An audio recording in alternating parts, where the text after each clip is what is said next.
Hey, everybody. It is I, Hope Giselle, and I am back with the first episode of season 3 of Can We Talk with my special guest, none other than the infamous Mr. Todrick Hall. Oh, thank you so much, darling. Look, we've done this before, Yes. and I'd like to think that it was a beautiful interview. Yes, of course. Howsoever, some of you all will never see it.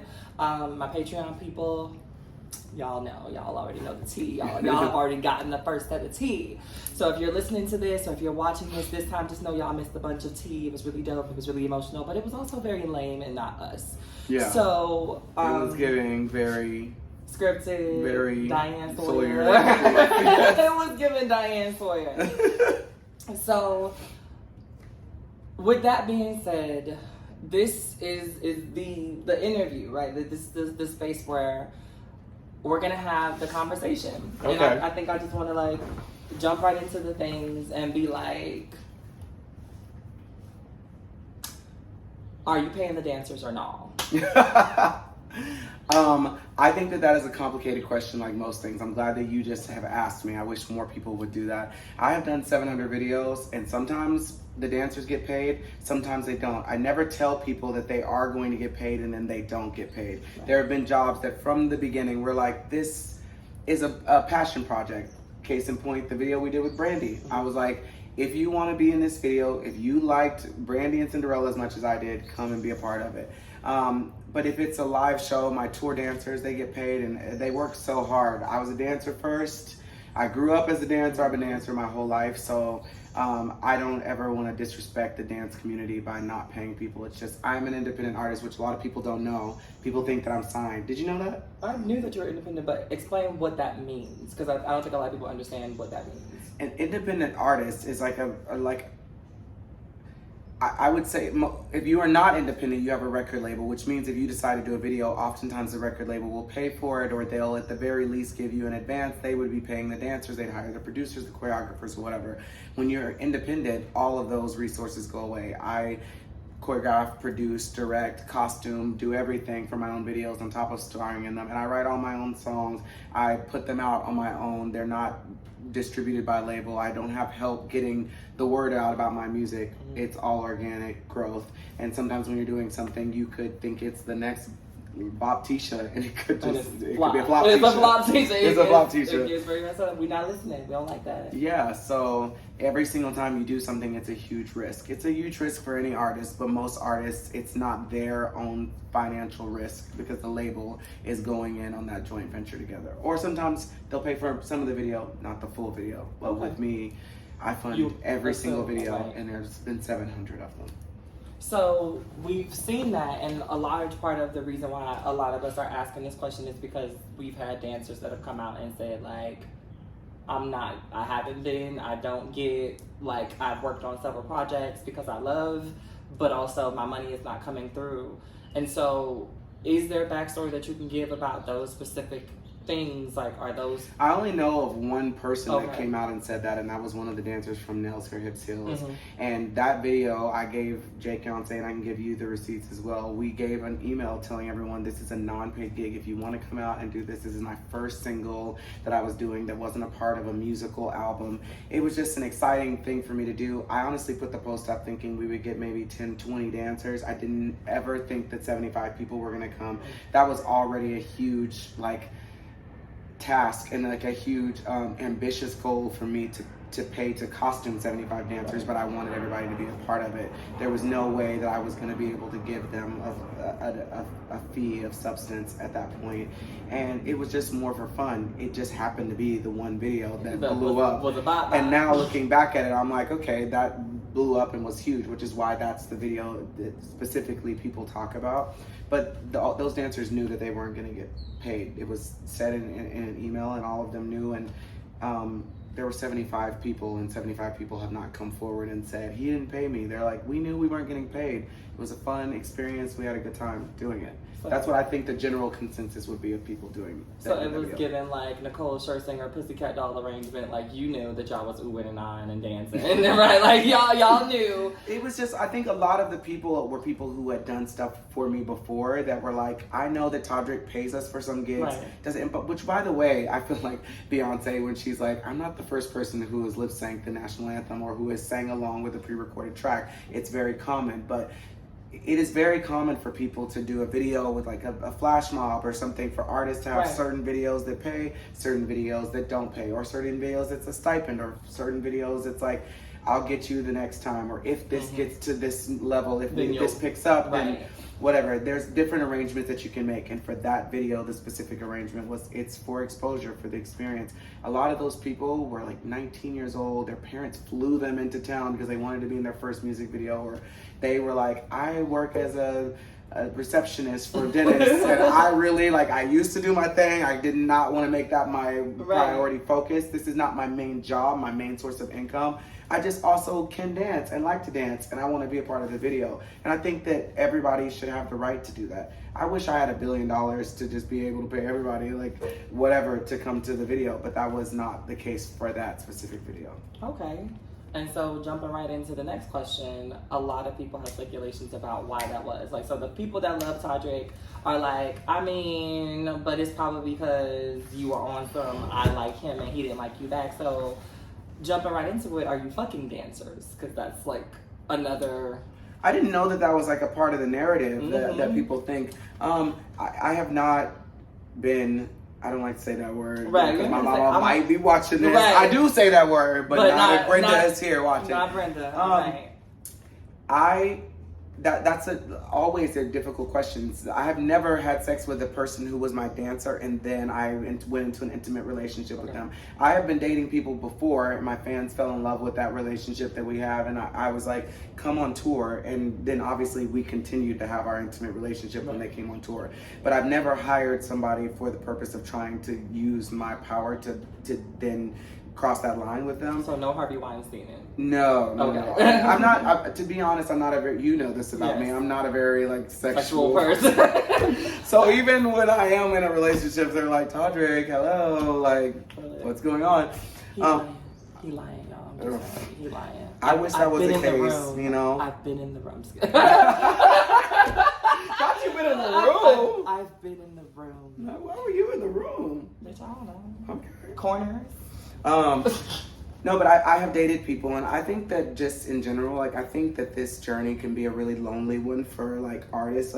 I think there's nothing more incredible than going overseas and selling out a show in Paris or London or Manchester or Melbourne, Sydney. Right. But it's a strange thing when you have all these people screaming for you, you do the meet and greet, and then you go back and sit in your hotel and it's just dead silence. And a lot of people have talked about this. It's a very lonely feeling. So when there have been people that I've dated who are performers, because a lot of the people that I date are people that I meet doing other shows, or they're dancers or whatever. Those have been my favorite experiences, when I can go home and go into the hotel and cuddle with a dancer that experienced the night with me, and we can kiki about oh my God, and did you see when this happened? This person didn't make her costume change.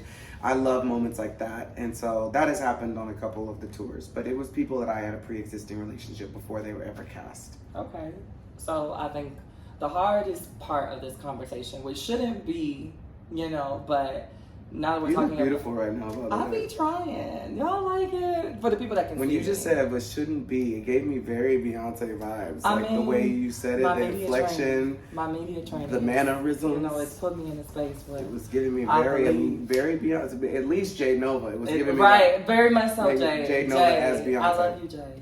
I'm a little bit nervous about what this next question's going to be. Because but we have to go there because we can't have a Todrick Hall interview that is the interview and not speak about it. And let me say this.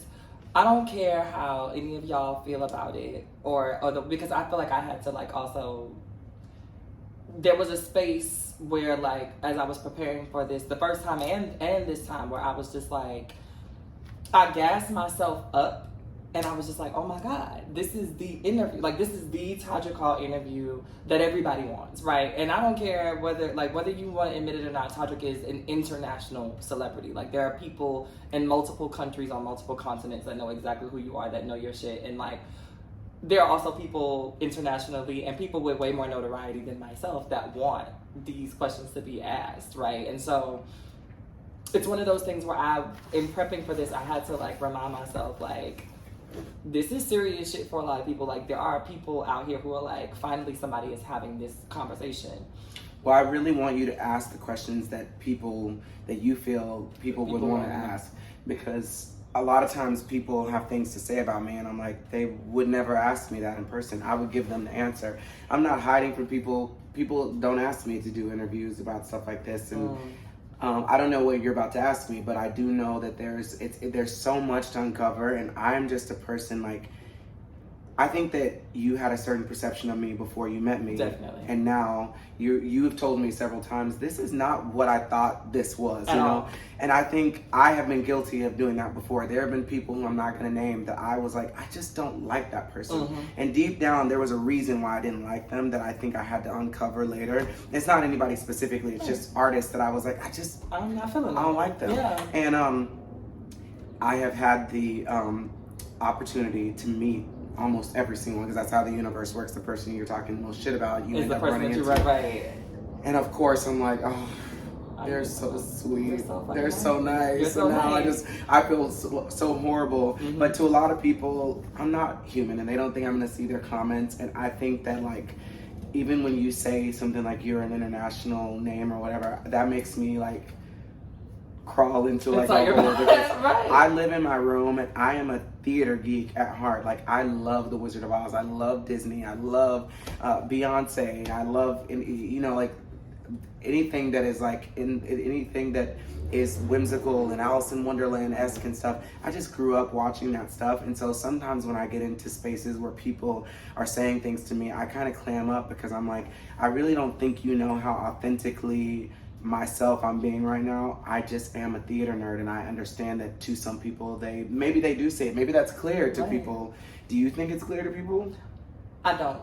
I think to half of the audience it's very clear, but I also feel like, sorry. Nah, I just burped. I'm sorry, edit it out. Really? Or I'm not editing. Or make it louder. I'm probably going to make it louder. But don't let it be what it was, because if I'm gonna do it, I'm gonna do it. And that wasn't like the best burp that I had within me. I feel like it was like a half-ass burp. Thank you. I'm sorry. You'll have to try I will do better.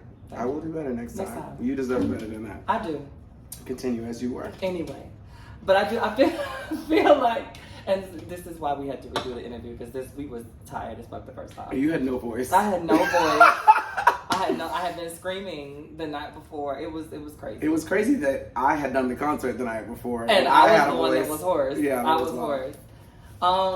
So, because I know the people listening are like, bitch, what is the question? Sorry, I'm so we're getting distracted. Right, we are. But so the question is, do you genuinely not like black men? Is there a reason why you don't date black men? That's not the question I thought you were about to ask. I don't even know what I thought the question was. What you thought it was going? I don't know what it was going to be, but that's not where I thought you were going. Okay. No, that's not a thing. I've dated so many black men. In fact, I exclusively dated black men when I first started dating, just coming out of the closet and figuring out and exploring who I am. But my life has been so specific, and there are a lot of people that I've dated, especially when I lived in Texas and when I moved to New York and when I first moved to LA, where I came out at 14 or 15 years old, and I have never looked back, and I've never been like apologetic about who it is that I am. But I have dated some people who are like, I'm not out to my family. I don't want that I don't want this to be the way I'm put out or defined, because you posting something of us is not just like another regular guy putting something out. So when I've dated people, white people and black people and a Puerto Rican guy that I dated, like, sometimes, should I pause for the plane? Pause for the plane. Okay.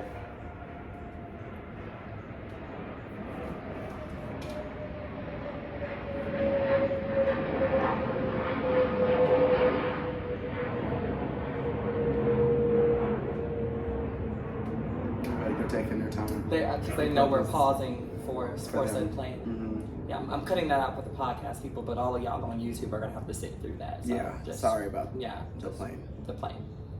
Okay. That was disrespectful. Yeah, it's to be honest. It took a while. Okay. But yeah,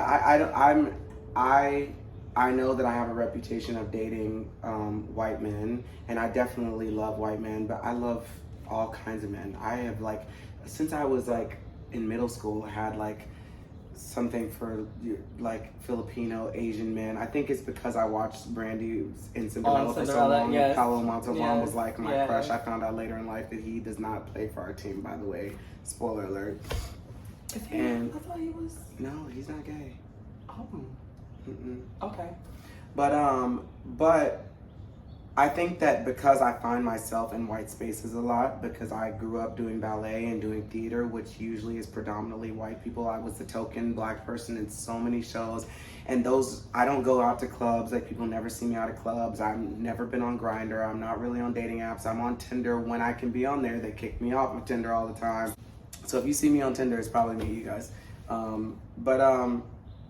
Yeah, I think that I'm a hopeless romantic. So like, if somebody comes at me with some, like, are you trying to, if they come with me with that, it's fucking over. If you, I'm yours. It doesn't matter what you look like, to be honest. It does matter, but it doesn't. Yeah, but if someone comes at me with something that is like sexual from the jump and like whatever, that's it's not my vibe. Like, and I don't judge that for anybody who's doing that, but it's just, I am whoever I am to the core, just like am a hopeless romantic, and I love that. I don't do well with people who can't express themselves, who have walls up, who can't like be vulnerable with me. I don't need you to be cheesy and sappy every day, but it took me a long time to get to a place where I love myself, and if somebody that I'm bringing into my life can't outwardly say that they love me, then it's just not romantic enough for me. I'm a person that wants to jump off the cliff with no... So are you saying, because what I'm trying to do is answer the questions that I think a lot of people are asking themselves in this moment. So are you saying that black men lack that capacity?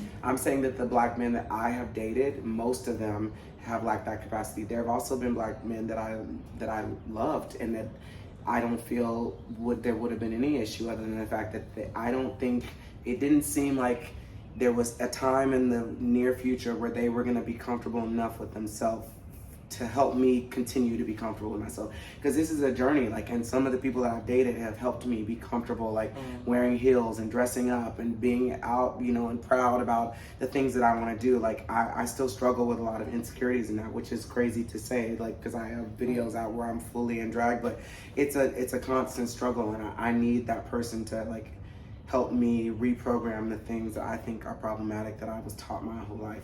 And in my experience, it's been the black men that I've dated, that has not been my experience. They have not always been loyal, and neither have the white ones, by the way.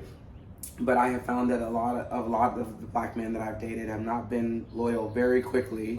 And I'll be like, for real? I wish we could like phone a friend right now so you could call them and talk to them. I would love to do that as like part of the exclusive thing. I think that we should do that. We should do that in Patreon. I wonder if they would answer. That would be interesting. And I think Patreon, y'all will get, if we do that, Patreon, y'all will get it. Okay, we should do that after this, just for fun. Just for fun, that'll be fun. Because I would want to know what they would say to you. And I think we're still cool, like the reason why I would say do it is because like, a few people that I dated, that were men of color came to this last concert that I did. And they said a couple things like, I'm sorry that I did that to you, yeah, it was really rough. So I think that when you go from an experience like that and then you go meet somebody, no matter what ethnicity that person is, and they like shower you with love and they're like vulnerable with you and they want to introduce you to their families, which opens up a whole different can of worms, because I don't think it's our community's fault that sometimes we have difficulty like bringing people home to our families, because that's not, my own family doesn't like necessarily always, it's been a journey. My family's come a long way, but we have been taught, like, I think there are some cultures, I'm trying to pick my words carefully, but there are some cultures, like a lot of people, talk about Asian cultures and how like being gay is just they don't fuck with it. Right. And or in Jamaica, when people talk about going to Jamaica, it's not it's not safe. Even I'm not doing it. so it's a deep, dark rabbit hole that you go down when we start having this conversation, because I can't blame them for that, but I can be in control of putting people around me that make me feel great. But that's not a white specific thing. It's not an Asian specific thing, a black specific thing. I'm an equal opportunist. If the booty is there, then that's half the battle to me. So top or bottom? No, we can't be giving them their Look information here, for free. You said it, and so I'm like, because the kids are gonna ask, because you said booty. You didn't say all they need parts. to know is that I like big butts. And you cannot cannot lie. I can't. And I don't want you to. I couldn't. Okay. And if we're gonna do the interview, I can't. All right. Okay. I'm here for it. But so with that being, by the way, my ex-boyfriends are like, it is crazy to me when I see online people be like, Todrick don't fuck with black dudes, and he's like, they're like, well, I know firsthand. And I'm not gonna say too much, but right. People are like, I know that they do, and it's just, yeah, it's wild to read things like that about yourself online when I'm like, people don't actually know this information, and people will go out and with their chest be like, he doesn't date black men, and I'm like, I've only, by the way, posted that I know of 2 guys that I have dated, like publicly, been like, this is my boyfriend. That would be Jesse and David. I think the only reason that one is tough is just because we do see an influx of white men on your page. Yeah. In lovey-dovey situations. And I think we're all guilty of like taking the picture for the sake of like pissing off an ex, making people feel or look a certain way, or honestly being more desirable, because unfortunately we live in a society where like you're more desirable when people think that you are taken. And so I think where a lot of that confusion does come from, because even me, myself, like, I want to call bullshit on that, but then when you say it the way that you say it, like, I've only posted 2 people where I've officially said, this is my man, like, this is my boyfriend. I can attest to that, I can agree with that, but there have definitely been some photos where I'm like, oh, I assumed that they are dating, but you've never claimed. And the thing is, usually we're just not. Y'all are just a not. friend. We've never hooked up. There have been so many people that are like, well, obviously you're dating him. I'm like, I don't even know if this man has a penis. I have no idea. We have never hooked up. We are just friends. We shared a bond. We posted a picture. It was cute. I posted it. And that was just my friend at that moment. I understand, though, why, like, when you're in, it's kind of weird because the industry casts a lot of people who are good-looking white men in shows. Like if I'm doing a production of Hairspray, they're gonna cast some guy who stereotypically by, America's traditional outdated standards is good-looking. But when I go into the room to be in a musical with this person, like all that stuff, like what is happening on the outside, I don't really necessarily take into that much consideration if I have a genuine connection with the person that I'm meeting. And it just happens to be that I'm on set oftentimes, or in a show, in a musical, on a commercial, or doing a dance job, or a job where a dancer is cast, where the person is just like a guy that looks like someone that people would think that I would be dating. And we will start talking about the Wizard of Oz, and they'll be like, oh my God, I have a Wizard ofZ room. And I'll be like, I have a Wizard of Oz. I have never met another black guy who's like, I also have a Wizard of Oz room. I feel that. And so our similarities, just like in those instances, like put me in a position where I'm like, I really fuck with you. And I don't, at that moment, I don't really care what somebody else who's not in the room thinks about the picture that I posted. You know what I mean? And I think maybe in hindsight, I should have cared more about the picture that was painting. But I've done a lot of musical theater and a lot of shows. And honestly, a bunch of the YouTubers that are big and popular that we would be collaborating with and stuff were like, like little Twinkie Peter Pan looking. Shane Dawson and all the rest of those. Tyler Oakleys, the Joey Graceffas, like the Corey DeSoto, even my friend. Like a lot of the people that I was like collaborating with, like back in the day, which by the way I never collaborated with Shane. With Shane or Tyler Oakley. We would just be at events and stuff together, and post pictures and stuff. And I think that sometimes people would, shit things. Yeah, and I don't think that there were a lot of black people who were probably even invited to be in those spaces. Like, I would just remember seeing Glozell there, or Day Storm, or Trey Melvin, or whatever, and I love Trey, and that's somebody that, well, you know. I know. Hey, Trey! That moment is like a thing now. I really enjoy it. Hey, Trey. Hey, Trey. That was a great, those are great moments. Trey's hot. Trey is fucking amazingly, but Trey is also a flirt. He is. Trey is the biggest flirt that I ever But did. Trey has swag though, Trey like a different type of swag where he can make you laugh, but also make you feel like you might want to get pregnant. No, for real. Mm-hmm. Like when I interviewed Trey, it was like the best interview in the world because, well, first of all, his voice by itself is just butter. The bass, the Mufasa vibes. It hits real. you in the back of wherever you feel it. It hits you right in the back of wherever you feel that at. Okay. And so, hey Trey. Hey Trey. Hey. We love you. We love you. We stand Madam Melvin. Indeed. But with that being said, like, there's a space of accountability that I feel like has to be held over the way that things are being perceived. But then there's also, did you ever pay attention, or were you not paying attention to the image that you were putting out because you didn't care? Or were you in a space where you felt like you were just living your life and then you looked up and became a person where people cared more about the way that the image was being painted? I feel like it was the latter. I did get information and I did try to adjust those things. Like when people started talking about Beauty and the Beat and how this is the message that we were putting out and the wrong people are laughing about it, I didn't disagree with that message. And so once I started seeing those comments, I was like, great, I need to pivot this. And you notice that I stopped making those type of videos, like the Hunger Games, the Mary Poppin' and Pills, the Beauty and the Beat videos. Once I started seeing those comments, those videos ended and they never came back. And then, you know, quick, why are they still up? Those videos are still up because I believe that, like,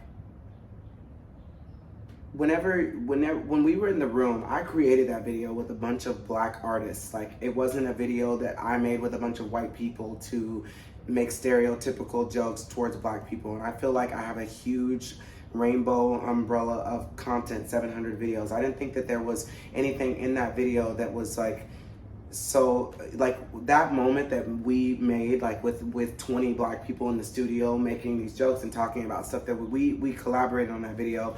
And also, to be honest, there's a lot of those videos, there are people in those videos that are not alive anymore. Those were just like the friends of mine that we made that moment, and whether that moment wasn't well received by everybody, there was a lot, we have a great time making it. And to me, I try not to do things unless it's something that is like clearly, like, without dispute, offensive to everybody. Like, I think that for the same reason people don't like those videos, people take issue with some of Tyler Perry's stuff. And I think that Tyler Perry can evolve and change things, but I don't think that he should be required to take down his art that he worked hard for and that he spent a lot of time on, because there was artistry that went into it. I mean, we orchestrated music, we sat down for hours and hours in the studio, and I think when you make something that's like that, that's art, and it's like almost like a yearbook, a scrapbook of experiences that you had and friends, everything is nuanced. It's like you think about the laughs and the times that you spent out and the sitting out and like we're eating church's chicken outside, like there's a whole experience that you remember for every single video that you do. I'm sure you can understand that. Definitely. And when you're in the room, we've all been a part of situations where we're in a room and we're like, in that space it was okay. In that space it was okay. But out of context, someone seeing it from the outside could be like, that was whatever. And also some things just don't age well, just in general. I don't think Britney Spears would put out a song called I'm a Slave for You right now. But in that moment, it was that too? No, but it's something that you don't even think about. I didn't think about because at that time it was like more appropriate. And as you can only be held accountable for being as conscious as society is in the moment that you're doing something. Something that we're gonna say right now in 5 years could be problematic. Yeah. I don't think you should take this video down. I think we should talk about how we were right now. And we should maybe address it and bring it and say like, oh, when we said that, we didn't mean for it to be appropriate. I don't know what we're saying right now that it won't be offensive. But in the room right now, there's energy that you feel. And you know what I mean? It's hard to describe in a flat video on the internet that's pixelated over time because it was filmed on a shitty camera. Right. It's hard to describe what you feel. There's like the birds chirping, the water outside, the fireplace. Like no one's in this room in this moment sharing this energy with us. So they can say what they want on the outside, and we can take it and try to like take the nuggets of like constructive criticism and use it to be better. But I think if you go back and apologize for things that you did in the past when you didn't know that they were a mistake, then that defeats the purpose of growth, humanity. Like that's the point of us being here, is for you to do something, someone say, I don't like that, it made me feel this way, for you to say, great. You don't have to regret the fact that you did what you did. You don't have to feel like you were a horrible person when you did that in the moment. It was a decision that you made. It's been seen by everyone now. 20 million people have seen it. All you can do is be better. And I feel like I have done better in that regard. And every single year I get more notes and more constructive criticism, or more hate that I try to turn into constructive criticism to figure out how I'm gonna navigate and move forward while still trying to like be true to myself. Because there's millions of people chiming in, telling you everything. You can't take every note, and you can't make everybody happy. So I gotta try to like find that balance of like being true to myself, being honest, being open to constructive criticism, being aware, and not losing myself in this machine, or not being so fake that I look at myself and feel like I'm unrecognizable to myself, because that would be the biggest disappointment of all. So how do you deal with those constructive criticisms? Because even in our newfound friendship, so we've been fostering this over like the past couple of months, right? But only recently have, I think, we had like this public display of affection for our friendship and where we are. Bitch, don't start. Let me tell y'all something. This is a moment of transparency for all of the butch queens out there and the trans girls and all of that stuff. Like, because I think that this is also going to be a cute little conversation, because I don't think I've ever talked to you about this, but we can segue back. I get so nervous when you're saying because it's one of those things. I hate it because I had this talk with my friend OBO, and I'm always love OBO. Shouts out to OBO, but I have a horrible track record with gay men because I like men. Right? Well, I'm pansexual. I like everybody. But I lean towards masculinity, and I don't give a fuck where it comes from. I don't give a fuck what you like, right? And so I hate when attractive gay men be putting on, because, bitch, I will fuck you for real. Like, I'm not playing. I will fuck you for real. Sorry, baby. Like, I love you. We love you. Right? We love you. I'm gonna have to cut that. We don't say the name? I don't say the name, so he's Pumpkin Man. He is Pumpkin Man. Pumpkin Man.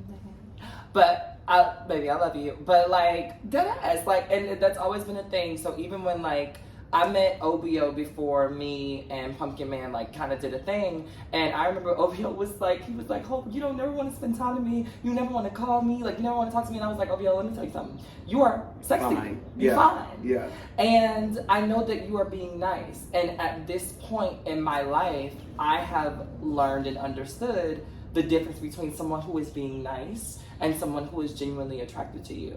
And I understand that you are genuinely being nice. You are being a gay brother to me. I can't take that, because you want to take me out on sister dates, and I'm in my mind the entire night I'm like, this might mean that, and what if, because he can get it, so what if he's trying to tell me that he might want to get it, and that just doesn't serve me. And I feel like a lot of gay men, like, y'all don't understand that for a lot of the girls, y'all are our first boyfriends without the romance, right? But a lot of y'all are the first people to hold our doors open, to affirm our womanhood, to affirm like all of these things. And y'all be thinking like it's cute, and we be like, no, bitch, I kind of love you now, like I love you. And it's just like, I need for like PSA, like in real time, I need for gay men to understand that the girls, especially the newfound girls, like the baby trans girls, they may not be as mature as I am in this moment to be able to push you away and say, give me a couple of minutes to deal with myself and to understand that you are just being nice, and that anything that you say is a joke. Because then we run into the risk, like, or we run into those spaces where like a lot of the boys are like, the girls are always trying to come on to us, and that's why we can't be friends. And it's just like, but no, like there's nuance. So that. But with that, I can't. What? It was the trade pose. I'm sorry. It's not, but anyway. I feel like I'm giving very Oshkosh Bagosh right now. Which is this is cute. Like this is giving cute. Okay, because I'm using some of these things. I know I'm going to use some of these things for the clips.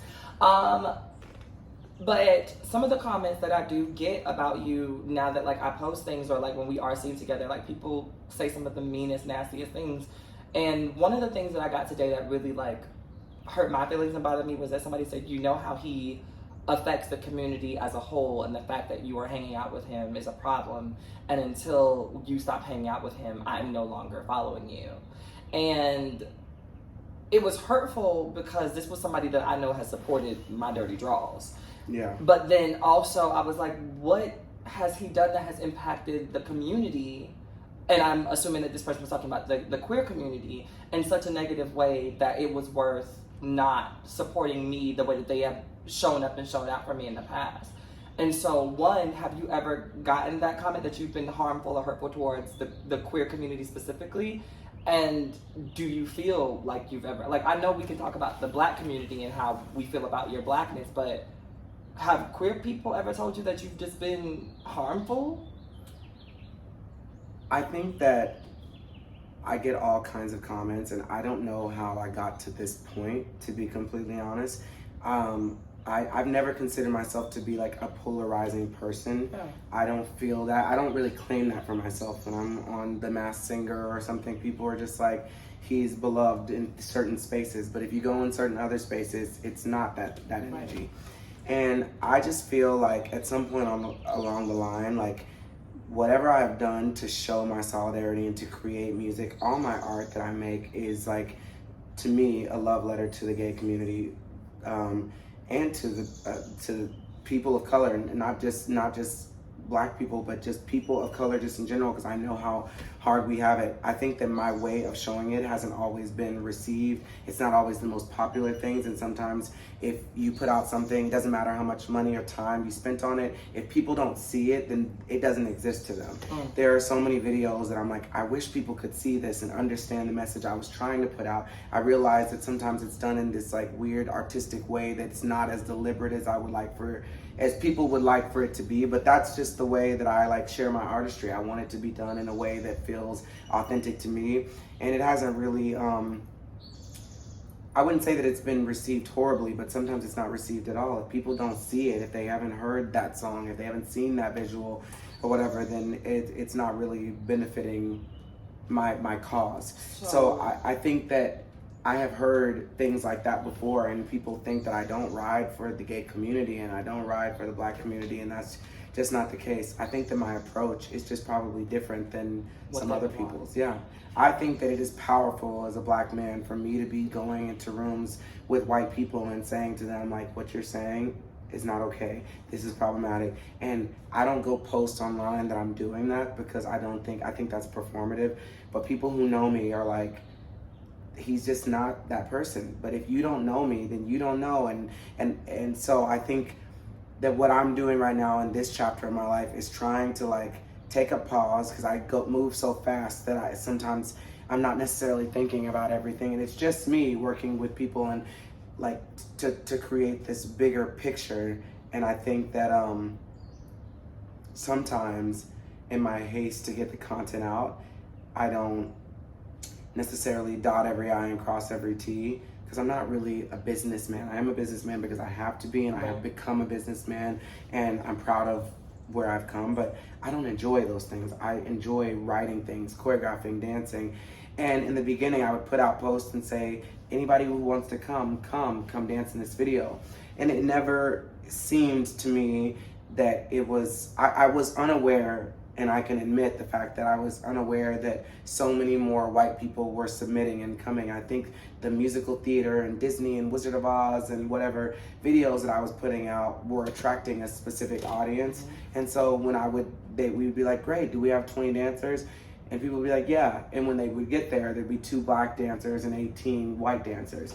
And when I started seeing the comments, I'm like, okay, then we gotta start, even if they aren't organically being attracted to this video, or maybe they don't feel like there is a space for them. Maybe they don't feel like they're welcome to be in this video because they didn't see themselves enough in it. So we gotta go out and like reach out and do what we have to do to get extra people there, to create more body positivity. We really do try to do those things, but when you make 700 videos, it's really difficult. I was cranking out videos every single week, and it wasn't as much thought as people probably think was going into them. It's like, let's do this, impromptu, let's shoot it tomorrow. Who's gonna be there? Okay, well, they're here now. And that was the approach that we were going through, and I didn't realize how many people were seeing them. Even though I was seeing the numbers, it feels different than when you're going. I wasn't touring. I was just posting videos. Social media wasn't the same as it is now. So I was building this reputation, but we were just in a hamster wheel being like, what's next? What's next? What's next? Next week we'll do this. And before I knew it, I had built this like vocabulary of work that wasn't as diverse and wasn't as woke as it should have been. Even during a time where most people weren't creating content that was woke, I was creating a lot of content, and there weren't a lot of Black people in that space. So what I think the responsibility, people were like, you are the person who has this opportunity, and this is the bullshit you're doing. But I wasn't seeing it like that. I was just like, this is the art that I'm creating, and I wasn't realizing it's as weird as it sounds, I don't feel like I'm famous. I wasn't feeling like anybody was looking up to me as their beacon of hope, as the one person who had a voice, because I felt like I wasn't doing well enough. And you know, you're always wanting more. I was seeing all these people with 10 million subscribers. I'm like, I have 1 million subscribers. Why does anybody care what I think about it, you know?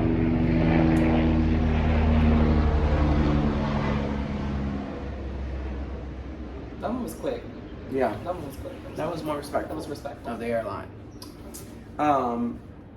So I think that when you do this gradual process, like when I started doing this, you have to remember that social media influencer wasn't some word that people were tossing around. There weren't agents to represent us. Twitter was hardly even a thing. I never was on there really. Like it wasn't. The world has evolved in a way that like now people look back like, how could you do this? But at that time, I didn't realize the responsibility that I was like bringing onto myself. I just knew I was having fun creating videos, and I was hoping that someone would watch them. And it was like overnight almost, like these videos that had 200,000 views, I was just cranking them out, and I'd go back and be like, this video has 7 million views all of a sudden. And you don't realize it because I wasn't going outside. I wasn't seeing people. I wasn't going on tour. I wasn't on the internet checking for comments and stuff like that. I was just a kid living out his fucking best little Disney living life. paycheck to paycheck, broke. I was broke the whole time, just eating ramen noodles, borrowing money from people, you know, like just creating art and not realizing the responsibility that I was getting for doing that, which I think people are like, are thinking he has this responsibility, why won't he do this, you know? But that's not what it looked like from our perspective. I hope that gives you, I hope that paints some sort of picture for you. I feel like it's less about, because as a person who now considers themselves like a friend, like I get it. We've had these conversations. Ooh, I like these shoes. I like these shoes all day. I just haven't said Thank you. These shoes are nice. But as a person who is now like a part of like a friend group, I think that I get it. I think that these questions are more so for the people who are going to watch this, roll their eyes at both me and you. And, you know. But what have you observed? Because I think people can listen to me say this the whole time, but you are, the reason we're here is because you're somebody who supported me, who like listened to the music, and not to make me the person conducting this interview now, but no, I mean, what has this, because I've never asked you this, like how has your perspective and perception of me changed now knowing me and getting to be a friend of mine? Because I think that a lot of people might be looking at you like, bitch, what are you doing? Have you lost your mind? Why are you in this fool's house? And like, I don't know. Honestly, and you can be, I mean, I know you would. Anybody who knows me and anybody who's listening knows that I'm going to. My thought process, it's a complete, I don't even want to say 180, it's been like a complete 360, right? And I think it's funny because my next question was going to be, how do you go from a space of watching this girl say these not so nice things about you to having her in your home, right? Like, and sharing friendship and meals and finances and money and all things with me. But I think for me, what it was the willingness that you've always had, because you don't remember, but I've always remembered the several encounters that we've had before we got to this point. Like I said, like my first negative video was like freshman year of college when I talked about you and RuPaul and a couple of other people and how y'all don't date black men, and like then you responded and it was like the nicest response, and it was very like detailed and it was long for Instagram, especially because Instagram wasn't popping like that, so you didn't, nobody was looking and nobody would have cared if you responded at that point. So I felt like it was genuine then, and so I kept watching because regardless of what, I was still a fan. I liked the music, I liked the videos, I was, doing the things, but I kept seeing what I felt like were inconsistencies in the apologies. It would be like, I got called out for this and I hear y'all, and then there would be another video with what seemed to be just white people, what seemed to be X, Y, and Z. And then there was also this perception that I created in my head because I didn't know you. I was like, he's one of those over pretentious ass black gay boys that think he white and da da da da da da. And it was just like, then being on set with you, I was like, it's not given thinks he's white. Okay, so he black and he know he black, but now so the visuals are still a problem, right? Like now there comes like, there was even an evolution of the things that I was finding wrong, right? So it went from like, okay, this is who I think he is, to okay, that perception has changed, howsoever he is still colorblind to the fact that these things are happening, right? And how do we have that conversation? And there were like a couple of years in between me saying different things, and I think you seeing a couple of different things, addressing certain things, not addressing other things. And then finally, like the shoe dropped and you were just like, I want to talk to this girl. Like, and I was happy about it because I was like, I need to talk to him because I've had these thoughts, I've had these feelings, I've said them. Sometimes he sees them in response, sometimes he hasn't. But I want to be able to say once and for all whether I fuck with him or not. Because I'm also at a stage in my life where fundamentally I'm not fucking with things that don't serve me and that don't align with me morally, spiritually, whatever the fuck it is. And that includes art. That's why I don't bump certain artists anymore. That's why I don't go to certain people's concerts and put money in certain people's pockets. And so I was like, as much as I fuck with Todrick and the art that he puts out, I need to decide for real and pick a side on whether or not I'm going to continue to put money in this man's pockets and go to these shows and buy this merch and all of this stuff if I don't fuck with him. And after our first conversation, which lasted for almost 4 hours, y'all, legitimately, it was 4 hours of us going back and forth about and that's the thing too that I think we're missing, is that as queer people and as black people sitting at the intersections of both of those, we don't like when white folks sit us down and make us explain the intersectionalities and the intricacies of who we are fundamentally as people. Yeah. And so what I realized after that conversation was there are so many of us that are asking you, demanding that you, right, explain yourself.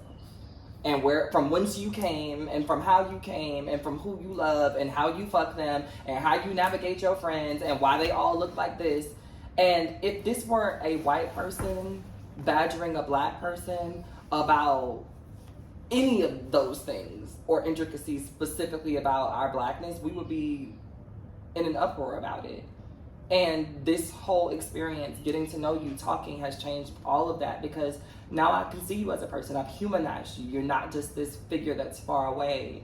But also I understand like the nuance. It's not always going to be this, like, you're not as hands-on as I thought you were. You're not as, uppity and like, I don't like black people. You thought I was uppity? Oh, I thought you were uppity as fuck, bitch. Bitch, what? It was giving uppity. I mean, even before all of this, right? Y'all can't, if you've seen his house tour, y'all know what all of this means, right? But even before all of this, it was given like, I feel like you think that you are better than the rest of us because white people have stamped you and given you this approval. And that shit irks my fucking nerves. I don't want to interrupt you, but I just want you to know that my life, I think that people think that I have frolicked through life and white people have been kind to me for forever, and that is not the case. I struggle with white people every day and with whiteness and with the way they treat us, the things they expect us to do. Every Broadway show that I've done, like the things that they expect you to be able to do, like that should come with you. Well, you're black, can't you riff? Can't you do this? Can't you tumble? You can't do a backflip? For the same amount of money as they're gonna pay them to do, whatever.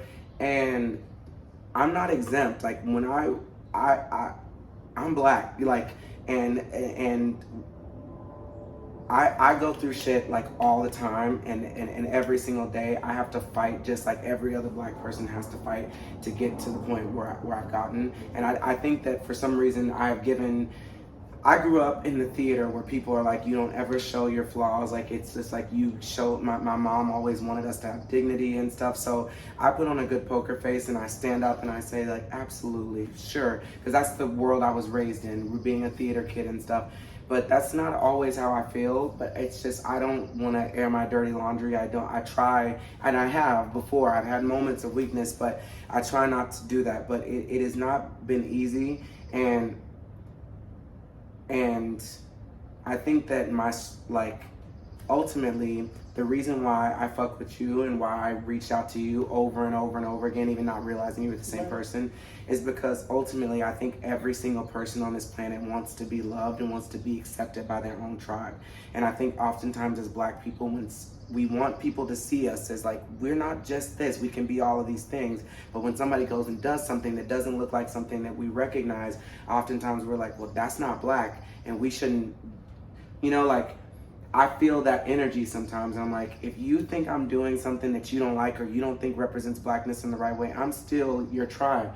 Like, we're only as good as we can be together. So come get me by the hand and be like, Todrick, I need you to understand that we need this from you because you have a voice that the other some of us don't have, right. which you might think I understood, but I did not understand, and so I didn't know.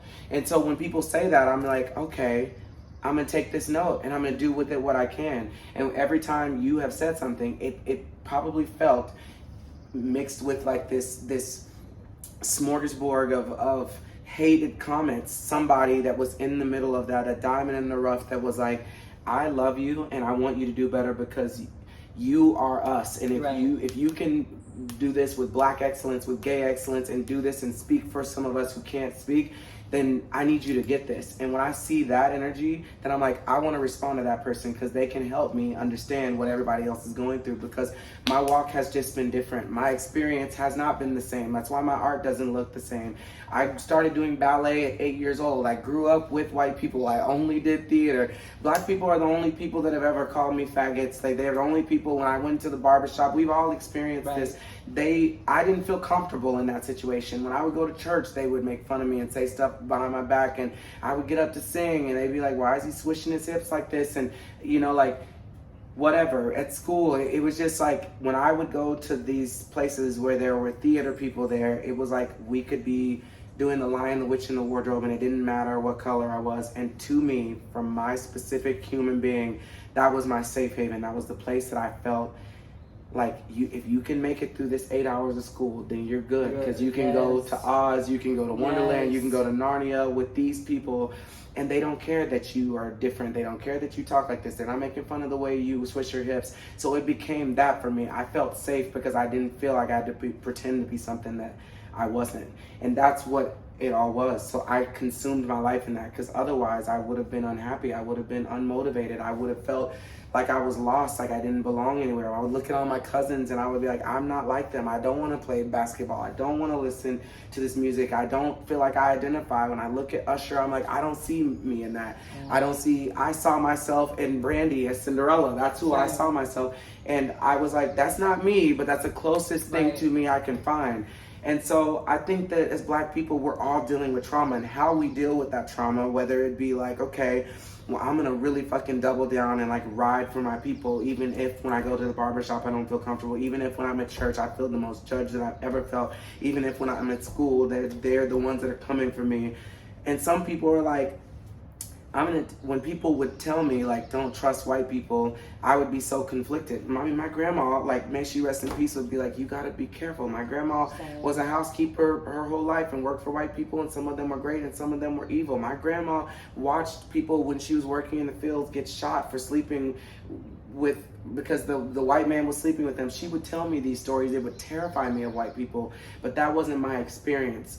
When I felt loved, when I walked into the room, I was like, and it wasn't just the white people. There were a couple black people there, but it was predominantly white people in the show, and that just happened to be my experience. So I don't have the relationship with whiteness it's conflicted, because I have had white people be evil to me and tell me I couldn't go somewhere, I can't bring my show there. I've had white people unplug my fucking music when I was at a show opening for Andy Grammer, because that was, they thought my music was too secular and too gay and too like pushing the liberal agenda.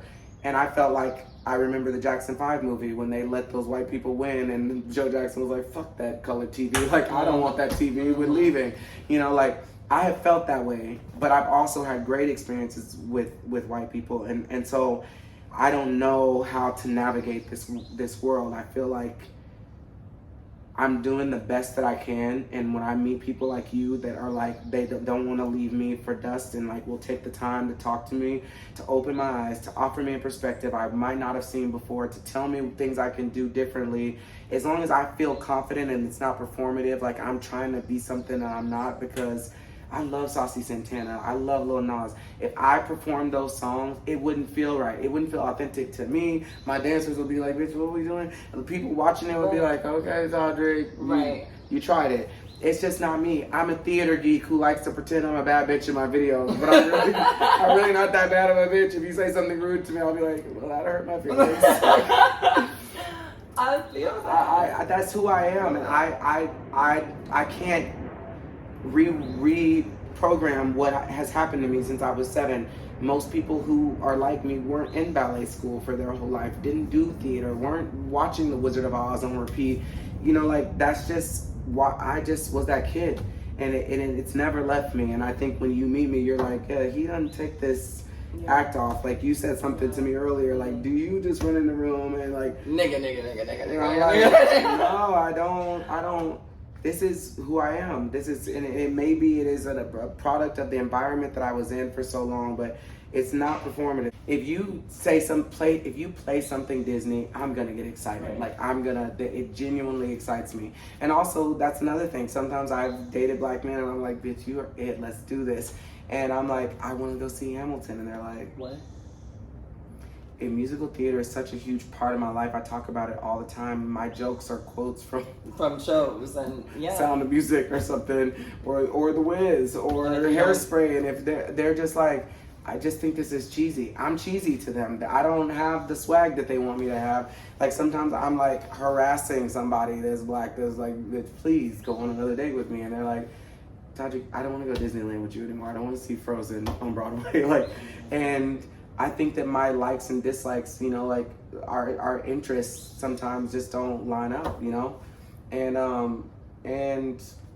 I don't smoke weed, and like people are like, I smoke a bowl every night. I'm like, I don't like that being around me. I've never smoked weed. I hardly ever drank. I don't know if I've ever been drunk. I didn't have sex till I was 25 years old. Like, I just am a strange person, I guess. And I feel like I'm just very, very misunderstood, problematic, maybe, not intentionally. Mm-hmm. Like, I think that I've done a lot of things, but I wish there were more people in our community like you that are like willing, because you did reach out and say, I would like to talk to you. Mm-hmm. A lot of people don't do that.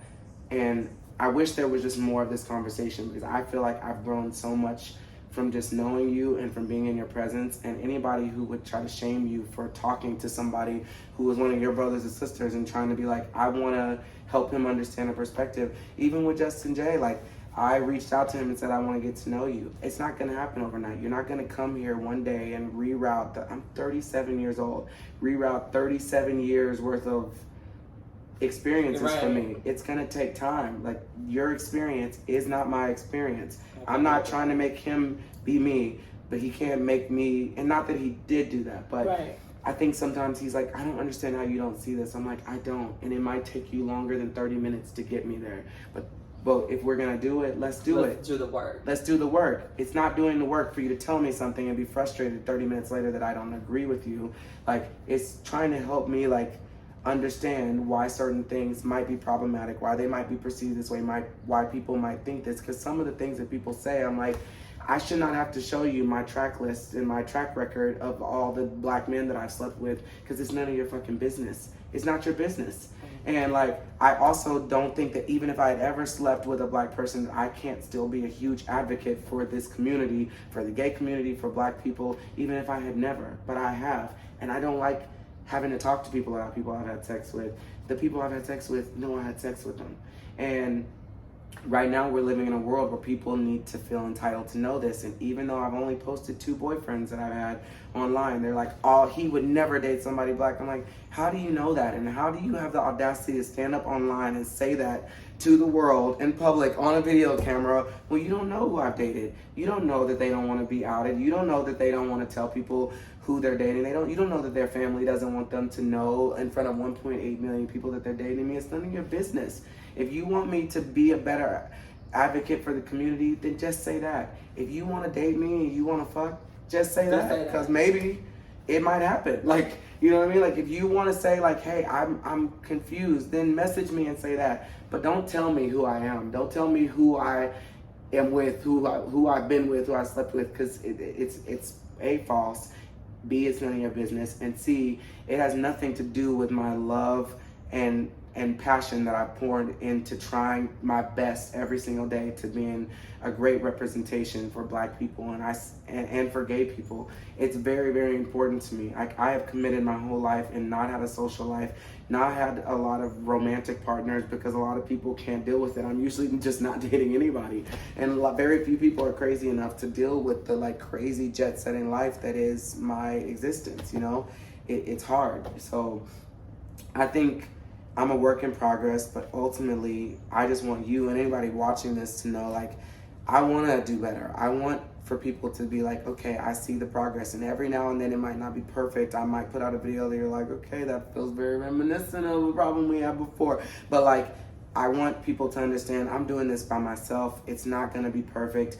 I don't know that my agenda is everyone's agenda. I don't know that right now I'm in a place. It took Beyonce a long time to get to the place where she was doing formation, to where she was being a political figure and going to marches and stuff. She was wearing blonde hair and dating white men in her videos and having white dancers for a long time before she got to this place where she was like, every song that I do, every video I create, every visual that I put out is going to be a love letter to this community.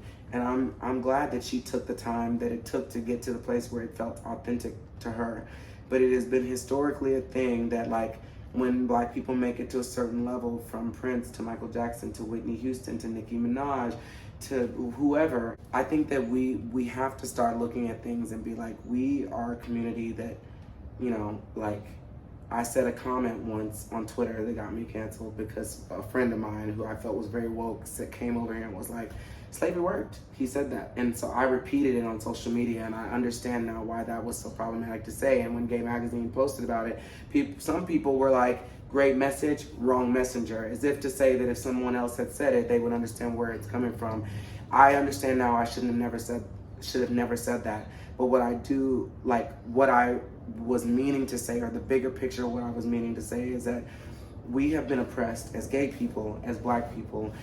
We were brought to this country and discouraged to learn how to read, discouraged to learn how to write, to speak the language that they wanted us to speak, to be able to get the jobs that we wanted to have. Like, white people have controlled a narrative of us for a very, very long time. And I think that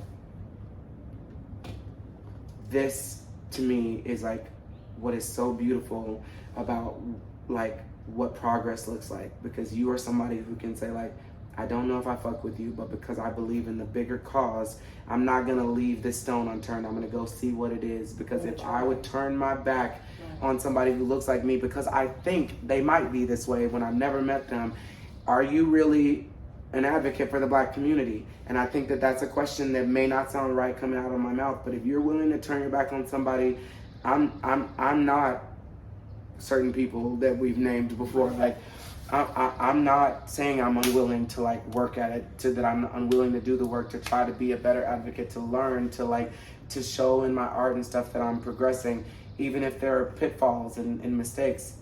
I think that this is important, and we need more of it. And if I'm a person that has the ability to affect millions of people and see millions of people, I would love to have more conversations with people like this than to have people like sending judgments and telling me who I am on the internet. And I never felt like that was the case with you. It was always like, I'm saying this, it's giving very this, it's looking this. Mm-hmm. Why is it that it is this? Can someone explain this to me? And I'm like, that I will entertain that conversation, because I feel like you're somebody who genuinely is like, I'm reaching out to you because I want you to do better. I want to know what this is, not from a place of jealousy, not because I want to tear you down when you're a part of our community, but because I want to lift you up and I want you to help lift other people up. I don't want you to be misunderstood. I want to get down to the bottom line. I love our community. I think that Black people and gay people are some of the most beautiful creatures that have ever been created. I hate, it makes my skin crawl to see like white people being successful off of the backs of like something that we have created. Even if sometimes I have been a person to perpetuate that or uplift that, that was never my goal or intention, and sometimes I need people to explain that to me, because we can all become complacent and see things so many times that it becomes normal to us. And sometimes you need people to remind you like, that's not okay, and this is why it's not okay. And I'm down to be educated. I'm man enough to be like, bitch, I have been wrong several times. I'm gonna be wrong again. But I love being a part of this community. I'm never gonna stop loving this community and my people just in general. And I want to feel loved back. I want to feel like I can walk into a room and people understand that, you know, I would love to be on Legendary. Like, you know, like I am a person who's a big part of the gay community. I think that show is iconic. I have tried to like not use the word shablam anymore. I am, you know, like when I see things, I'm like, okay, great. I didn't know that. My bad. I've heard that word used. I've heard, you know, like. But I mean, you literally addressed that in music. It's like we don't shablam because we dip. Yeah. I am trying to, but sometimes it doesn't seem like it's enough. But I just want people to know I'm trying. And if you see me on the street and you have something to say to me, come up to me, talk to me. I will talk to you. I'm not what people are like. I'm not a bougie bitch that's like, no. It's not giving that. It's not giving that. And it doesn't. If you've ever met, like the times that we've been out and we've gone out, he speaks to everybody, even the people who are like, even when he sees people who are like shy. And like we're like walking by and folks are like, I think I might. He's like, hey, so like, you know, like you're the person that's like, you're not the person that's trying to avoid the fans or like avoid the eye contact or even the weird conversation. Like even, you know, as we were walking through WeHo Pride, like there were a couple of groups of people that like we could tell it was like, I know who you are, but also I don't like who you are, and you were still just kind of like, hey, and then it would flip like the. Hey, like, you know, like, it's interesting. And so the thing that is interesting to me though is that we've been having a lot of conversation today, and we haven't talked about the thing that, you know, everybody's talking about, which is mental health. And so are there moments of depression for you, and how do you navigate that? I think when you're raised in the environment that I was raised in, sometimes you don't even let yourself get to the point where you acknowledge the depression. I think as Black men, sometimes we're told to like toughen up.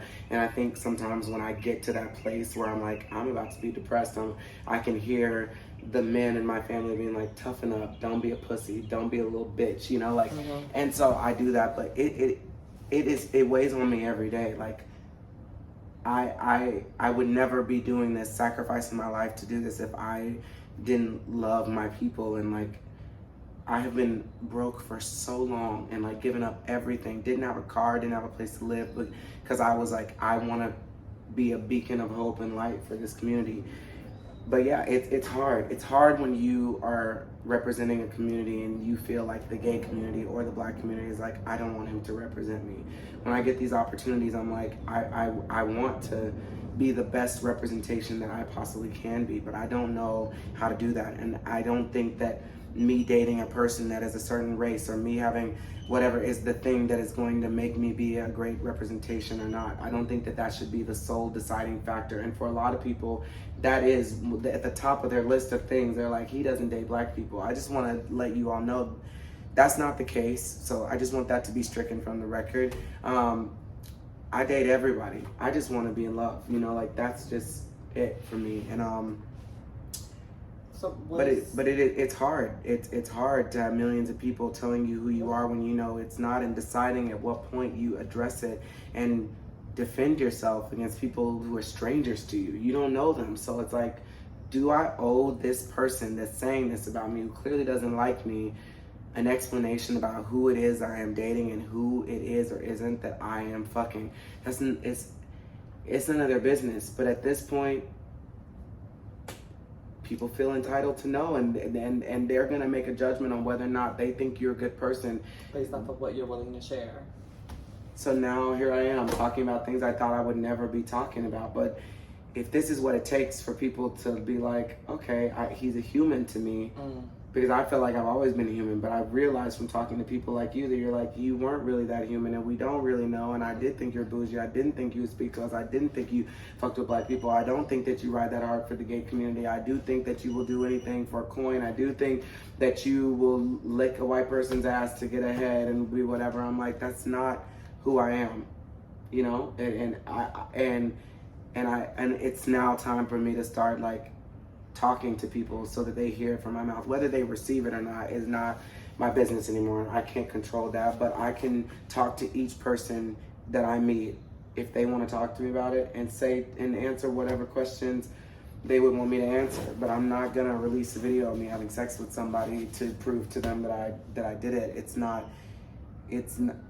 just, I'm never gonna do that. So I think that I just have to try to have dignity and try to put one foot in front of the other every single day. Try to be the best version of myself that I can be. That's literally all I can do, you know? And keep taking opportunities like this, because this scares me. Like the first half of the interview, I'm like, I don't even know how to answer this question, because it's such a big question that you're asking, and it feels intrusive to ask somebody that. It feels like, why would you ask somebody black, do you like being black? Right. It's like, but you have to. When the conversation is solely about, because the issue isn't if Todrick is talented. That's never the issue. The issue, and even with the haters, like I've never heard, or I personally have never seen or heard a hater say anything about your talent. It's always about who you are as a person and who we believe you to be and how you represent either your blackness or your queerness or somewhere in the middle of both. But that's why, like, I think that the mental health portion is like a thing, because like, what does depression look like for you? Because it doesn't even, like, even in talking through that, I feel like you talked yourself through how I would talk myself out of being depressed. Yes. I just know that if I get to that place, like when I go to my shows and I see the people, the thousands of people in the theater that are like, I'm alive because you wrote this song and because I felt like there was hope because of this one video, which I know some people like roll their eyes and like, really, but like there have been people that don't even realize that some small thing that they did when I was a kid, like Raven Simone was that for me. Like Raven Simone was the reason why I wanted to act, and like I would go home every day after being bullied at school and be like, I get to watch That's So Raven, and she would be the person that brought me out of that dark place and made me laugh and made me forget about the drama that I went through at school. So when I met her, it wasn't just like, oh, I like you and I want to take a picture. It was like, you hold a very specific, special place in my heart. And like Beyonce is that for me too. When I met her, I just was like, the fact that you have seen what I'm doing and put it out there for millions of people to see was the week that I was deciding whether or not I was going to pack my bags and go back to Texas. You don't even realize that part of the reason why I'm here is because Beyonce, before it was cool for people to be recognizing social media influencers, she was like, this boy has made this video and done something that would be so difficult to do. You need to go support him. And so I think that like in those moments, that is what pulls me out of that place, because I do realize that there are so many people who are looking to me to be a beacon of hope and a light, and this is all I know. This is what I love. I can't imagine a world where I wasn't creating, and I'm never gonna stop doing it. But if I'm gonna do it, then I would rather do something that is gonna let people know that like I'm here for them. And it might not look, my artistry might not look the way they want it to look, but I am hearing what they're saying, and I'm gonna try to, in my own way, take what they're saying and apply it to the art that I'm creating. And I think that that's it, and that's all. Like that, I don't want to, my goal wasn't to get this super long form response and have people sit here for 2 hours and dissect and think and do all of the things. My goal was to get people to get a little glimpse of what I now feel like I get on a regular basis.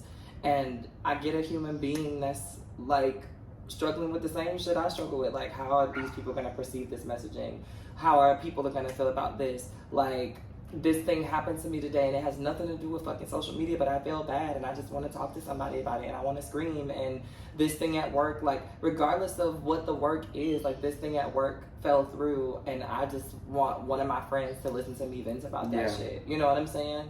And if after, like, my goal also with this isn't to change anybody's mind. Yeah. It's not to say, like, oh, now that I'm friends with Todrick, y'all all be friends with Todrick. Like, I got 43,000 fucking followers. It ain't shit that I can do with, you know, like, changing the millions of y'all that probably follow this man just to say mean and hateful and harmful things. But the words that you say and the 43,000 people who follow you are very engaged and they hang on sometimes your every word because you are a very powerful, impactful person who has a lot of insight, and the way that you eloquently like display your intellect and say things in a way that people can understand is really important. I wouldn't be sitting down talking to you if I just were like, oh, this is she cool, you know, like, right. I do think that your opinion like holds a lot of weight on a lot of people, and you have also dedicated a lot of your life and a lot of your privacy to be able to be an advocate and a mouthpiece for a lot of people who don't have 43,000 people following them. 43,000 people is a lot of people. If you put 43,000 people in a room, you can make a lot of change happen with that. So not that you are like diminishing your success, but it is what you have done is really, really difficult to do. To get 43,000 people to follow you is how many people in the world, what percentage of the world can say that they have been able to do that? And you're just getting started, you know? But I don't think that you're gonna change people's minds, but I do think that humanizing somebody and like having somebody sit down, I don't do this very often. It scares me. This is being vulnerable and not, I was a theater kid. Like I play characters on stage, and like when people ask me questions like this, it makes me uncomfortable, and but I think that uncomfortability, like maybe some people are gonna be like, he looks uncomfortable, but I can tell that, or maybe they're gonna be like, this is bullshit, man. I don't fuck with him. Who like, knows? Who fuck knows? Some people might have been like, I kind of liked him before this interview, and now I really don't fuck with it. But I think some people might be like, I get where he's come from. My experience has just been wild. Like, I don't know very many black men who started doing ballet at 8 years old for whatever reason and started doing theater their whole life and went to a school with mostly white people. I think that experience has shaped me to be, from my experience on this planet. I think the butterfly effect is real. What you experience in your life definitely helps shape the person that you become, you know, like it's been scientifically proven. And I can't go back and be 8 years old again and not go to that school, and I can't. This is the person that I am right now, but I can try my hardest to like understand what it is that I'm doing, because I want to be a person that black people can look up to and be like, he's in his own way moving the needle in the right direction. It can't always look the same way. Like, black people are so diverse, we're so vast, we can do so many things, and I want to be somebody that people say, like, I might not necessarily have liked the way he got to this point, but I'm glad that he got here. That he got here. And I still think him existing is important for our community. I do think that there are other black kids that are in theater and stuff that might not necessarily look up to Chris Brown or who is gay and black, Lil Nas, Saucy Santana. There has to be somebody for everybody. Yeah, and there might be a theater kid that's like, I don't see myself in that, but I do see myself in Todrick. So maybe I'm the person that can help that person embrace their blackness, which is sometimes difficult to do. Like, you know, like when you're growing up. It's a thing. Like, but I feel it's a journey for people, and it's and I also love that you are a theater girl, so sometimes when I'm saying things, you're like, I've been that girl, and I understand that. And you've probably been the only black person in certain rooms. In the audition, at the play, like, in the fucking theater conference floor. Like, there's a bunch of spaces where I have been that only person. There's a bunch of times where I didn't see myself represented. Like, people ask what inspired me to be here, how did I get into this, and it's because I didn't see other black trans women having the conversations that I wanted to have. I love Madison. Madison is my auntie, love her to death.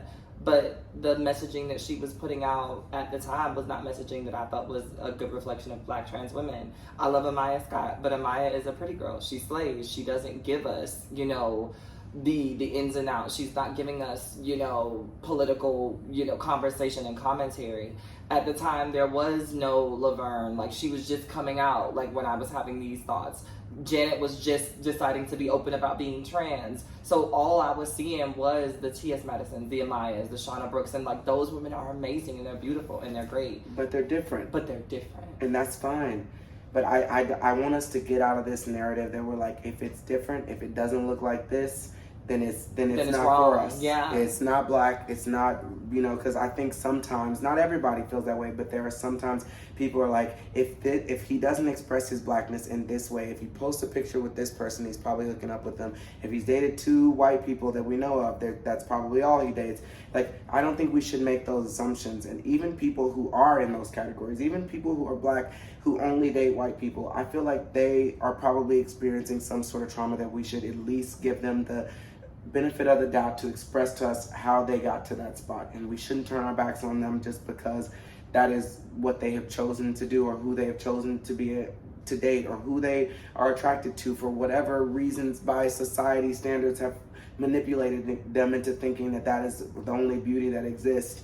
They're still a part of our community, and we still need to try to not feel betrayed by the fact that they like these people, but try to understand where they're coming from and have conversations with them to maybe, instead of ostracizing them, try to make them understand why it is that they don't find beauty in being black. Because I do think that is a thing that a lot of people struggle with. There's a reason why people are making shirts that say black is beautiful. The world is trying to convince us for a long time that we're not beautiful, and some people that translates in different ways. And we need to embrace everybody and be like, we need to, if they are willing to have the conversation. If they're not, then let them do their own thing. But if somebody's willing to have the conversation, I think we need to be willing to have it. Right, hear them out at least once.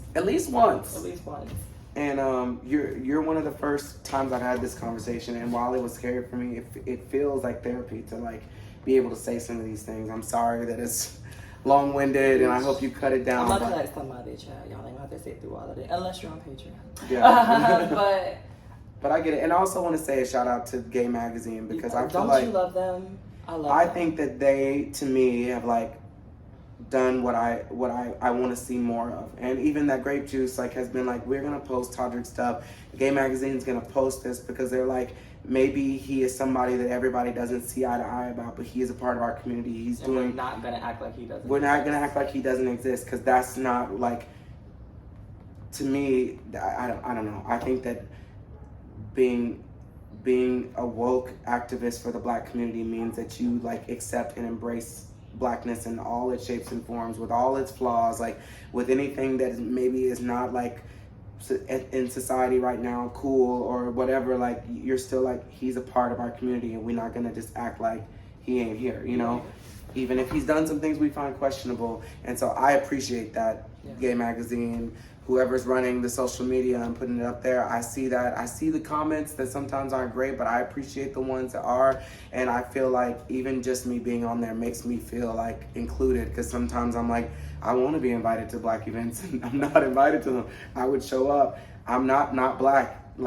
I am black 100%. I'm not biracial. As far as I know, I am blackity, black, even if I don't talk like it, even if people don't think that I am. And I feel if I'm being honest, I got chills the first time I saw them post me on their social media, because I think everybody who exists on this planet wants to be accepted and embraced by their people. And sometimes it's hard to keep pushing forward when you feel the only people that aren't fucking with you are black people and gay people. Yeah. That's hard. But and sometimes I think the messaging that people are wanting to get to me is missed, because they're this is who you are and this is what you stand for, and you don't like us. And I'm that's not the case. That's not it. My experience has been different, but talk to me, bring me in. I'm willing to talk to you, but we gotta meet in the middle and have this discussion so that we can move forward and do better. So I love Gay Magazine. I love that Grape Juice. I love you for taking the time to sit with me, and I hope that people don't say negative things, and if they do, I'm glad that you're willing to still have this conversation, because a lot of people fuck with me when the internet is not on in my DMs, but I think a lot of people would be nervous to do this interview, because they're he could be considered somebody who's a polarizing figure in the Black community, and a lot of people, he's misunderstood. We don't understand where he stands. He hasn't told us where he stands. So if you go talk to him, that means that you don't know where you stand, and this shouldn't have a reflection on your Blackness, where you are wokeness. This is you being mature. This is Black people having conversations about, I don't understand why you're there. Help me understand it. And I just want there to be more of this. I want, for our last thing, because I don't know how much better we're gonna, but I want to give you an opportunity to pop your shit. And I say that. What you mean by pop your shit? Pop your shit. Because we've talked through the things, right? People are gonna feel how they feel. They're gonna listen. They're not gonna listen. They're gonna turn it off. They're gonna turn it back on. They're gonna listen twice. Whatever the case may be. But regardless of what, you are still an extremely successful Black gay man in a space, in a world that is changing, but that still has people like Lil Boosie and all of these other rappers and T.I. and all these folks saying that men like you should not exist, and that, you know, in a space where Jocelyn Hernandez gets to say that Lil Nas X is a bad influence for children while also showing her boobs to everybody in a Miami strip club, you know, just pro bono. It doesn't make sense to me. And so I want to give you space to pop your shit. And what does it look like when Todrick finally addresses the people that he never addresses or gives space to? And if you could just say or throw the tiniest piece of shade, like, bitch, in no particular direction, at no particular person, what's the comment? Like, if you had to come up with that line in a song that you knew would be everybody's caption, because you're good with that. I really honestly don't know what I would say. I'm really good at being in the studio being like, what would I say if I really thought I was a bad bitch? But it's all a facade. It's a facade. It was a lie. It's a lie. It was all a lie. I'm going to insert that GIF somewhere up in this video. It was all a lie. Guys, it was all a lie. She lied. It's a lie. No, I really don't feel like I mean, I just, if I'm being honest, like, I really don't know what I would say. Like, I struggle, like, every day with, like, I don't think that I'm, like, the most beautiful person. I struggle with, like, body image and with my voice. Like, I don't sometimes think I'm that talented of a singer. I wish that I was, like, that I compare myself to people who are better singers than me. And, like, I'm people sometimes are tearing me down because they think that I think I'm the shit, but I'm like, I'm already tearing myself down. So, like sometimes people say shit and I'm like, I kind of agree with that. Or sometimes they be dragging the fuck out of me and I'm like, that was kind of funny. It's funny. Right. Good read. So I really don't know what I would say, I really don't know what I would say. I wish that I had something to say to respond to that, but ultimately I just, like, I think that, like, if people were in this position, they would understand how hard it is. Like, it's a very, very hard cross to bear. It's just hard. And, like, a lot of people can't do it. I would just say that. If you think that you are somebody who, that's what I would say. People always say that if I was him, I would do this. Well, then be me. Then do it. If you think that I'm not doing something the way that you want to do it, write your own song, choreograph your own video, produce it, come out here, be willing to risk every single dollar that you have to make videos, and make the videos that you think. When people get mad at somebody for not doing something, I'm like, they're opening up an opportunity, a window for you to do it. Whatever you see that space is missing, go do it. I also don't like when people, like, compare me to Lil Nas X or to whoever. No one has compared me to Saucy Santana, who I'm obsessed with, by the way, and love, and just think that Saucy is just incredible. But, like, I'm not gonna let people, like, put me against other Black queer artists, because I've been doing this for a long time, and I think there's space for everybody, and we always, like, operate from a place of lack. So, like, there's enough of this pie to go around for everybody. You're not existing because I exist. We can both exist together. And if I see you doing some dope shit, I'll repost it. I want there to be 20 successful gay Black artists that are all doing their thing. I don't believe that there's enough space on an iPhone or Samsung flip phone, honey, to have everybody's music, so that you don't have to choose, you know? I think that's one thing I love about all these female rappers being out. When it was just Cardi and Nicki, people were like, you gotta pick a side, but now that there's Saweetie and Lotto and Cardi and Meg and Doja and Lizzo, like, everybody's like, oh, we can all exist. And I'm just glad that it's gotten to this point where people don't have to feel like they have to compete with this one other person. Like, I wanted to get to that place. Like, I would be honored to like be a part of anything that Lotto or Saucy, I don't know, I just said Lotto, like they're part of the queer community, but Saucy or Lil Nas, like, I would love to be a part of anything that they had to create. I'm not gonna like entertain people like putting us against each other. We do very, very different things, and I'm obsessed with all Lil Nas's videos and performances. I think he's a marketing genius, and I just don't want to even entertain that thought. Like, I'm not gonna let people put us against each other. There was a meme that people were like trying to be mean, being like, Lil Nas is who Todrick thinks that he is. I'm like, I'm not even in that lane. I think I want to be a Broadway star. Right. I'm like, Lil Nas can have that lane. Like, I love it. We're not doing the same music, you know? And I think that he's incredible. I think he's so handsome. I think he's sexy. I think he's doing things that I wish that I was brave enough to do, and saying things and challenge. I would run afraid. If Lil Boozy was saying things like that to me, I would be like probably afraid. I'm like, I don't want the confrontation. I love that he's like, bitch, I'm collaborating with, you know, like, right, come at me, bitch. I love it. Like, that's not me. I love being, I follow him. I love watching it, and I hope I get to go to the concert. I have dancers that dance with him. Like, we share dancers that are paid.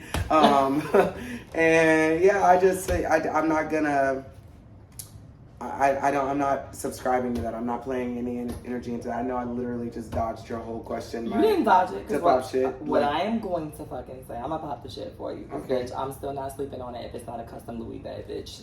Kiss my ass. Like, I mean, unless you have a custom Louis Vuitton trunk bed in your room, you don't get to talk shit to somebody. Like, you don't get to talk shit. Unless one of your costumes costs $25,000 for a video, bitch. You don't get to holler at me when you can tell, right?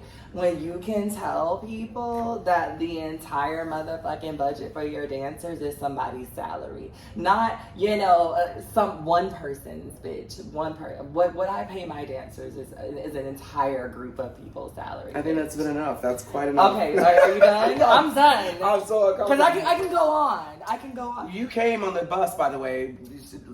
Hope came to see the concert, and she came on the bus for the night, and you got to meet the dancers and see the process in real life. Everybody is happy, child. Everybody is, as far as I know, everybody is happy and everybody is paid, and nobody has a reason to lie to me about whatever. Because as far as they knew, I was, you know, a regular old stranger person that they could have vented to.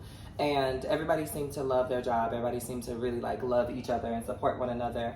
And even the dancers that, like, I remember one of the dancers, y'all were praising her because she didn't have a lot of numbers, but she was just so happy to be there and just like enthusiastic about helping everybody. And you don't do that when you're not happy with your work environment. Yeah. So, you know, as far as that, like, let's put that to rest and just say thank you for doing this again, because this is not the second time doing this, y'all. But doing this again and like having this conversation and continuously exposing yourself in a way that feels, see. Sorry.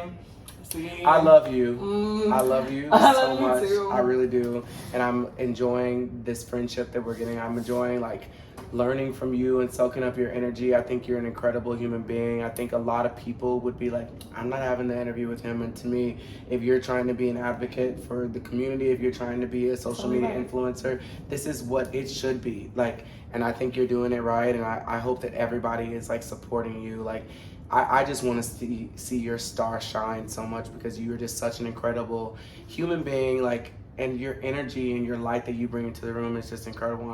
I'm happy that I was making mistakes, because it has brought us together, to be honest. Look, I'm here for it. I'm happy I was willing to come. And thank y'all for watching this. I know that I am long-winded, and I think I'm just so passionate about this, and this feels like a therapy session I probably should have had like 5 years ago. So I appreciate you all listening to this, and I appreciate the support. Every time Gay Magazine posts something or you post something, there are people in there that are like, you know what, I appreciate him for doing this. And there are always people that are like defending me, and I don't need you to do that, but I appreciate being seen and seeing some people being willing to go against the grain and be like, y'all, this boy is one of us, and maybe you don't like his artistry, but I've not committed any crimes, you know, like, you ain't killing nobody. I have not killed anybody. I'm out making art, and it might not be for everybody, but I appreciate those of you who have supported me in any way, shape, or form, even if you are no longer supporting me and you did in the past, or you are going to start back now. I appreciate it. I appreciate all the people who came to the tour, because your girl was having a really rough year. This has been the most difficult year for me with social media and stuff, and it has meant the world to me to like have people support and to feel like there are certain people who are like, I still see you and I'm here with you, because everybody can ride with you when things are going great, but the people that mean the most to me are the people who are willing to go and be like, I still ride with you even though you're in I don't agree with that, or even though you're in a place where it's not popular to ride with you right now. I think that's when you really know when people are like really there for you. And I appreciate you so much, and I would do the same. It's reciprocated, and I do feel like we are friends now, and I'm gonna ride for you. If I ever heard somebody saying something bad about you, I will be like, you're not gonna talk about Hope Giselle while I'm in the room. I might call you and be like, well, bitch, so now what happened? But I appreciate that. I love you. I love you too. And I love y'all. We love y'all. Stay blessed. Like I say this time and every time, y'all, peace, love, and hope. And I will catch y'all next week. Bye, everybody. Mwah.